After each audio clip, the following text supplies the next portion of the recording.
On today's episode of The Hustling Agent, I sit down with Jessica Woodbeck from Thrive Realty Company. Check it out. All right, folks. Today here with Jessica Woodbeck from Thrive Realty Co. in Metro Detroit. Jessica, how are you? I am so good. I'm so excited to be here talking to your smiling face. Yes, yes. And this is cool because Jessica, I know from Chet Black's group and the social media, and we chat here and there, but we've never actually met. So this is a great place to do a first I meeting. So know. I just thank want you to for give you your a time. hug. Tell me about Thrive Realty Company out there. Tell me what you guys are doing and what's that look Yeah. like. Yeah. So I started as a sales team.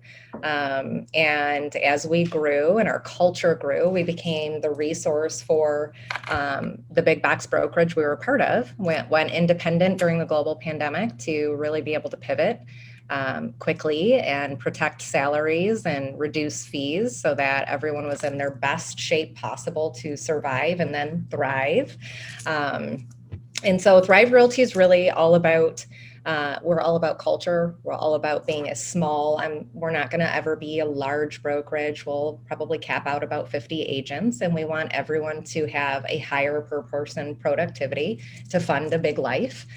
So we pour a lot into our agents. We're full service boutique brokerage. We do everything from writing your offers to coordinating to closing. And we teach twice a week. We bring in speakers. So we pour our heart and soul into each other and hopefully fulfill the mission of creating wealth and changing lives. That's what we're That's all about. awesome. With the mission too. Good for you. I Yeah. love that. How many agents did you guys finish up the year with? So, John would be like, Jess.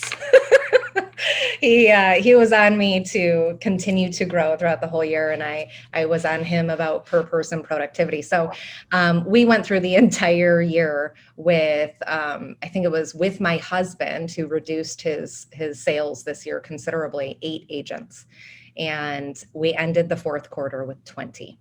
So and that was all done in the fourth quarter. Good. So Way to yeah. go. How about staff? What's the admin staff look like? Yeah, so we have 5 people. I've got my right hand, my executive administrator, Trish. She's a rock star. She's everything I'm not in terms of being extremely organized, closing every loop I open. And then I have a sales manager, Kim Moya, Kim Wolf. She just got married. She rides the Congratulations. line between sales and operations. So she really runs in line with the director of sales, make sure that he understands operationally what we're doing, coordinates we gamify a lot of things for our agents. We Wow. do a lot of training. So she helps with all of that. She handles all of our boot camp and kind of launching agents into production. And then we have our media guy, our digital media specialist, Ez. He's been with us a couple of years. He's amazing, young guy, full of heart and soul. So we adore him. And now we have a transaction coordinator. One of my higher producing agents decided she wanted a lifestyle change. So she's been in the business 6 years, anywhere between 5 and 7 million, and decided she wanted to join the operation side of the business. So she's running our transactions for us now. Wow. Yeah. I have so many questions after hearing that. Yes. Give them I to have me. so many because I love like that staff structure, Yeah. honestly. Um, what were you gonna say? Our staff structure is different than most. When before we went independent, I probably talked to everybody on God's green earth about staff. And I'd say it's a 50-50 draw. We're either overstaffed for half of the teams out there or we're wildly understaffed. So we just sit right in that middle. And I look at capacity, I look at automation, systems, and processes to really fulfill that kind of bandwidth that each person has and maintain some sanity without them burning out. And so we work hard on it. We overview what workflows look like and constantly tweak them so that we can fulfill it. I think we'll be good once we hit that 50 transactions per month. We'll probably bring on another person. Wow, cool. Let's talk about the. I have just so many more questions now. And let's talk about like where the business comes from. What's been like your top, or do you guys, an SOI type business mostly, or are you all? Yeah, I would say that our SOI is pretty strong. I'd say that's 50% our largest bucket. And then our second tier to that would be we're partners with Curator. So we do a lot of web and internet leads. So anything from Google and PPC all the way to Facebook and Instagram. You guys have any ISA team? No. We dropped that like a hot potato. So for almost 2 years, I was adamant about ISAs. And I think actually you and I connected on this subject earlier in the year. And I considered looking into some of the sources that you use with that. I've always had an in-person ISA. I believe in, transferring that knowledge and in synergy to our person so that they can walk the walk and talk the talk. And every time it doesn't work out. Really? So I had a guy, we had I say that lightly. My first ISA had a 6x ROI. My second ISA, it was very short-lived because it just we weren't in alignment with what we were expecting from one another. And I just said, enough's enough. It's hunt and eat what you kill. So it's our agents handle all of the ISA work now, and they like it better because they're paying less out and they're in control of the transaction from the beginning. Yeah, and I think if the agents are bought in and they want to do that, great. Yeah. Right. Yeah. And we're small enough, right? And that's what I found when you look at all these different platforms that everybody has. We're small enough where our culture is so strong. It's a really productive culture. It breeds kind of expectations and following the boundaries that we have around certain things. It's so fascinating. It's so different. It is. Right? Because I'm the opposite. I know. Yes. Yeah. I am all like, let's get more bodies every day. Yeah. And I agree. I look at me. I went from 8 agents to 20 in 6 weeks. So in the last 6 weeks of the year, I believe in the head count matters. It does. Otherwise, you're in a very, very dangerous situation there, which we were. And we intentionally stayed there to build some foundational stuff and training stuff. But yeah, I still believe in, having a heartbeat of culture and a more intimate, higher producing roster. And I'm hell-bent on proving it's possible. So good. I think it's possible. I mean, you're obviously doing it and thriving, right? We are. So let's talk about culture because, very personal place. I live in California and COVID restrictions have been very interesting here. Yes. I know that in the state of Michigan, you guys weren't essential for a long time, it felt like, right? So long. Yes. So I think having the transition to more, work from home and the Zoom life has been a challenge for culture. At least I feel like it is. Oh, yeah. So what have you been doing based around that? Yeah. When we were non-essential, I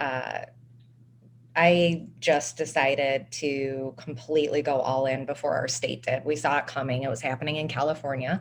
And so we saw the writing on the wall and we decided to really brainstorm around what we believed people would need, our people, and then the rest of the public.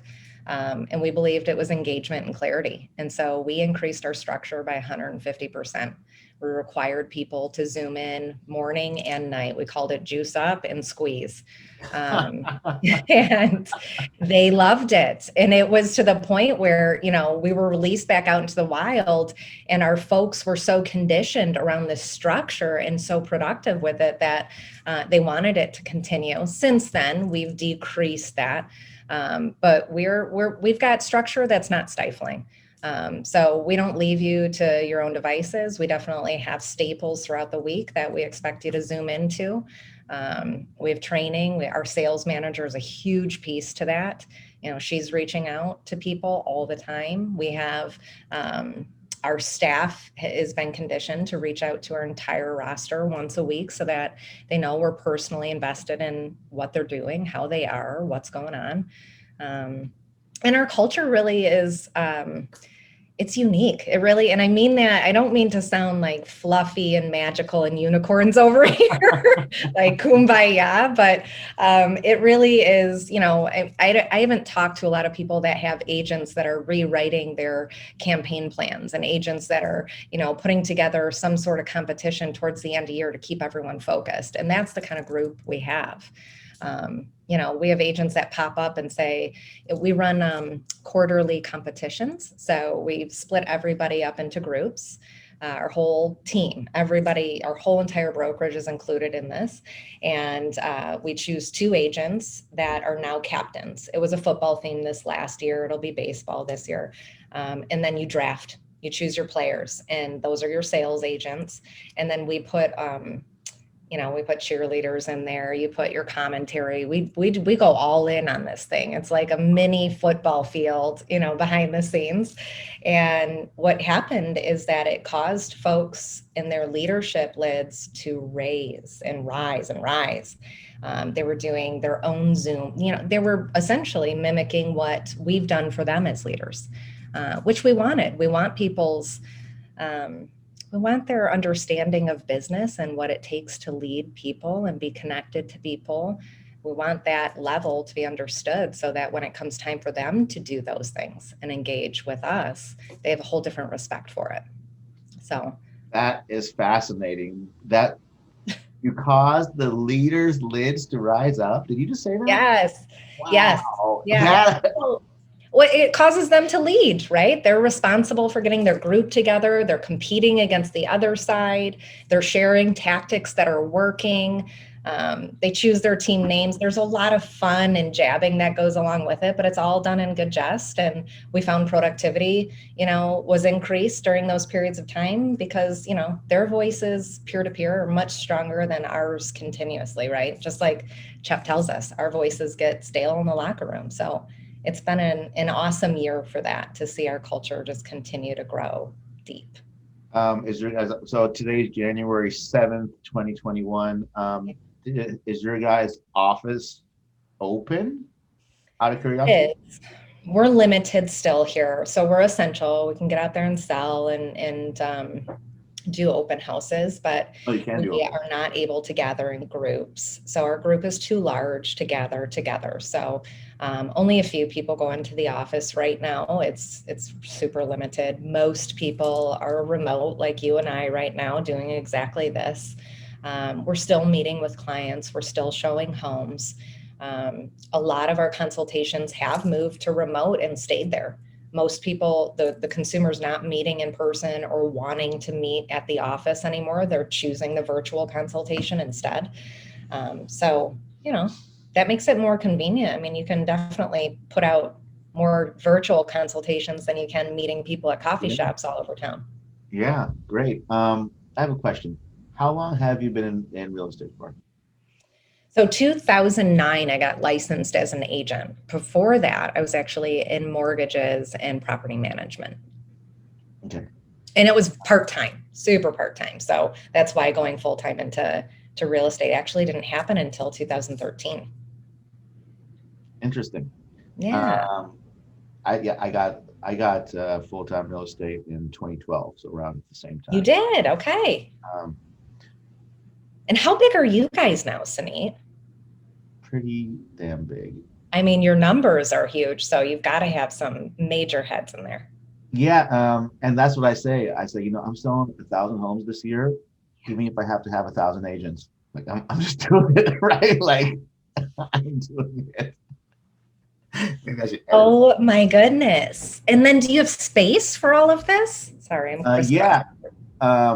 So I have 2 offices here in Sacramento in the same building, and one is pretty like 4,500 square feet. Okay. And the other one is for my Zillow operations to work out of. So that one's about 2,000 square feet, but 4 people have been going to the office, right, this whole time. There's been in some of the adjoining suites, there's been people getting ill, entire offices like keep on catching the vid. So a lot of people have quit going in. Yeah. But yeah, so I have about 100 agents at Big Block because that's my brokerage. And then my team is Best at Homes Group. And I would say there's maybe, I'd have to look, 43 or 45. Wow. Wow. And you're on the road to 1,000. Oh, I'm doing it. Yeah. Oh, all with that sweet baby in the background and playing guitar. You're going to make it happen. Yes, I believe absolutely. you. It's amazing. I mean, it's done. It has to happen. So what are you guys most excited for with business in the Here. new year? Yeah. Yeah. Well, we're getting a new space, which we're really excited about. Our concept is very community based there. So a lot of events, a lot of hosting, some just bringing the community in versus us going out into the community, because it's a lot more difficult to get that going than it is to host lots of things that will favor the community. So we're excited about that. We just launched insurance, which is, Wow. exciting as well. Our partner there is a good friend of ours, has been for years. He's been talking to us about doing it for a long time. And we finally just had the bandwidth, right? We're all home. I have a little more extra. Well, I say that lightly with 3 kids in the background, but I have a little extra time to put towards it. And so we just launched that along with mortgage at the end of the year. And we're just going to cruise. We're layering on right now. So we've got a really strong foundation. We're just focused on layering on and making a big impact. Those ancillary services are where it's at, man. Oh, Like yeah. you need to go for that. Absolutely. I saw you hanging out with the Strix, and I think Yeah. I saw a post. So yeah, smart moves. Yes. Every Yeah, they're ancillary service great. you can do, I encourage that because we're kind of limited in California, right? Right. So do them, please, Yeah. please. No title there, right? So it's complicated. Yeah. Is in Southern. Everything's complicated there. What's going on? And Oh you're no, so not complicated. You're so uh, cool, laid back. um, the in Southern California, there's title and escrow, and they're separate. So a lot Yeah. of my colleagues and other business partners and friends, they own escrow companies down there, Right. Right. and it's honestly pretty damn lucrative. Yeah. However, in Northern California, it's predominantly title and escrow is one. Oh, So it's more of a challenge to open up here in okay. Northern California. I honestly, because of some, partnerships I haven't been approaching. I'm sure I could do escrow up here if I really wanted to. I haven't had the bandwidth. Maybe I should get off these damn podcasts and go make some money. And so yeah, that's just Yeah. that's what's going on Yeah. with title escrow in NorCal. What I like, if we're talking consumer based about the ancillaries, I mean, from a business perspective, an agent perspective, extremely lucrative. But from the consumer base, I love the control aspect, right? Just the vertical business plan of you come here and we will just simply take care of you. You will get the Yeah. same service no matter what part of the transaction you're in. And that has been a game changer for us. So did you bring in like an insurance broker that you partnered with? Yes. No, so my husband actually got licensed Yeah. just so that we could hold the insurance branch. And we partnered with someone who owns an insurance brokerage. And so that he handles all compliance, he handles all of the operation piece of it. And we actually do have an insurance agent as well. Justin's not going to be the agent, but we had to do that to make sure we were just compliant and crossing So all the will it T's. all be in the same building? Yes. Boom. Yes. Yes. Yep. Yep. Yeah, I mean, I think you nailed it. It's great because it's lucrative and it makes it easy for the client. And in 2021 and always, clients want convenience and one-stop Exactly. shop. They want that easy button. They want to Amazon everything, right? Yes, So we got to give it to them. you're a very intelligent person, and I have So, more respect for you from doing this podcast. So thank you for your time. thank Um, you. well, yeah. So if people have a referral for you in Detroit or want to get to know more, how do they reach out? You can reach me via email Jessica at thriverealtyco.com. I'm also on social. So Jess Woodbeck on IG or Facebook.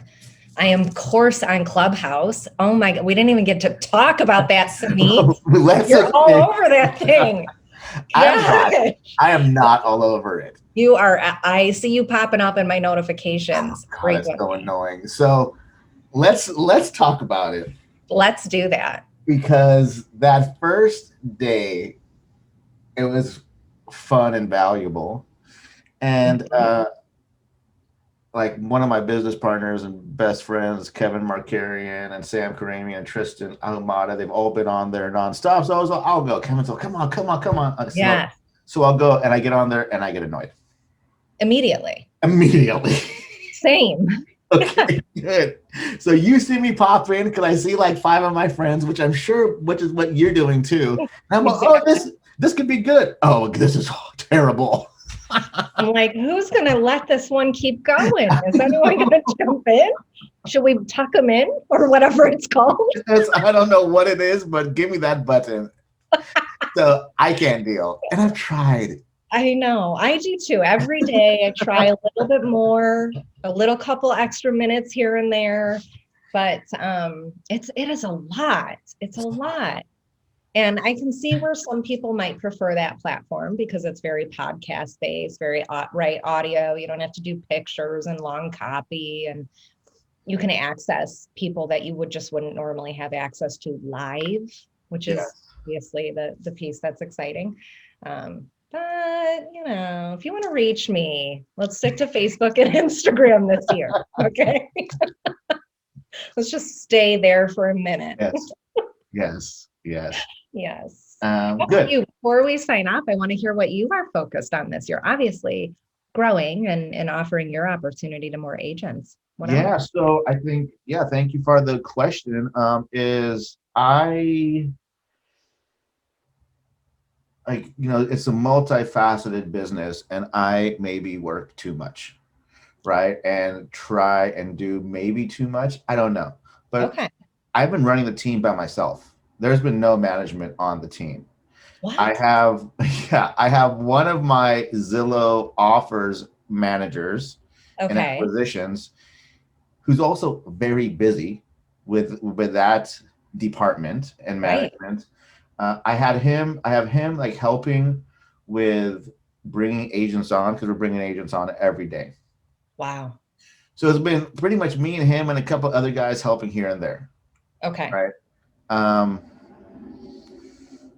So my sales manager started just this past Monday. And now is he or she's only with the team? He's only with the team. Okay. If one of my brokerage agents has a question for him, I'm sure he'll answer. He's only with the team. And we're working through getting him going, right? It was an outside hire. So I'm excited for that. I'm excited to play the guitar more because of that hire, hopefully. Yes. I think that we have unique opportunities right now. Mm-hmm. I know that though, right? I hear you saying now maybe I could play more guitar, and don't let too many more days pass you without living with that. That's important stuff. Yeah. I know, we chose a slower growth rate only because we favor time, right? And it's not easy when you're like us, when you love growth and you're attached to, our coach alone, my God, you just sip a little sip of John Cheplack and, you're like, growth mode. So it's not easy going slower, but I believe so much that, living first is so important, or living at least in parallel with what you're doing business wise, because otherwise what's it all worth, And I think that's interesting for you guys being a husband-wife team too. Mm-hmm. I think it's vastly different when you're not a husband-wife team. Yeah, no doubt. Honey, oh my gosh. Yeah, right. Hey, good night. Yeah. Right. Yep. Yeah. No, I think about it all the time because people ask us as husband wife operators, what's that like? Do you guys want to kill each other? Do you even have a love life? Like, what's it like? And I can honestly say at first it was a total shit show, right? It was a disaster. There was no roles that were defined. But once we defined our roles, I think about what it must feel like for people that don't share that with their spouse, because real estate is such a lifestyle, right? And growing in real estate is such a lifestyle. You just are that. And I feel for people that don't have the spouse to relate to in that situation, because it's hard. It's You hard. do put down the guitar instead of doing it, because you got to choose exactly where your time goes. So, Yes. hats off to you. You're doing a lot. That's a lot, and that's Yes, but amazing. I love it. I'm on that Cheplac sauce for sure because I I know. We can't know get I enough of can it. dominate. I wake up early as hell. I do. It fits in You're on everything. the Peloton. I see you. 60-day challenge. I made like 300-400 bucks off just working out 5 days a week. Oh yeah, because you're in If you that. do that challenge, yes. That's right. Hey, you know what? Whatever it takes. I love it. I Well, love I it. just like that I'm getting paid to work out, right? There you go. Exactly. No moment spared there. Every inch taken. Yes. You're a true Well, businessman. I am. Yeah, Yeah. I know. We need to do a part 2 episode ASAP. Okay. Is it time?